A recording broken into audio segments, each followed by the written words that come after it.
marka laga hadlayo waraysiyada qaabka waraysiyada loo qaado allaha u naxariistee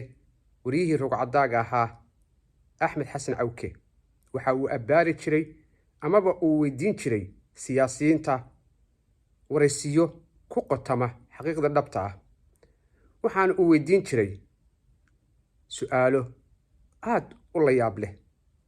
oo xitaa uusan marmarka qaarkood ka jawaabi karin siyaasigaasi la weydiiyey haddaba waraysi uu qaaday oo uu la yeeshay guddoomiyihii xisbiga waddani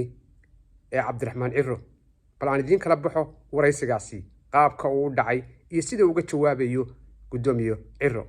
ila daawo muuqaalkan sii sheergare guddoomiye weligaa ma lagu xidhay garan maayo la xidhin marka waa laguma xidhin lama xidhin madaxweynaha Itoobiya magaciisa ma taqaan madaxweynaha Itoobiya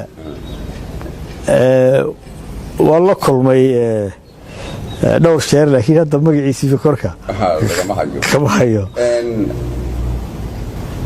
waxaan u malaynayaa kulley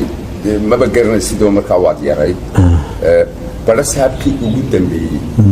ee Somaliland ee Britishka ahaa ma xasuusataa magaciisa ما قرنا لكن دبريا مش نشتري ملاحظة هذا ما حصلت لكن هذا كرر أيه حاجة نقول كذا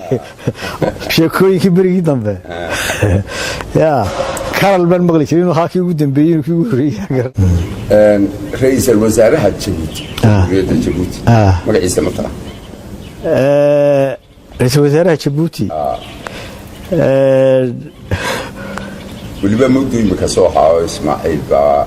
doortay oo magacaabay sida sharcigu dhigayana waan anfara wana soo eegnahayo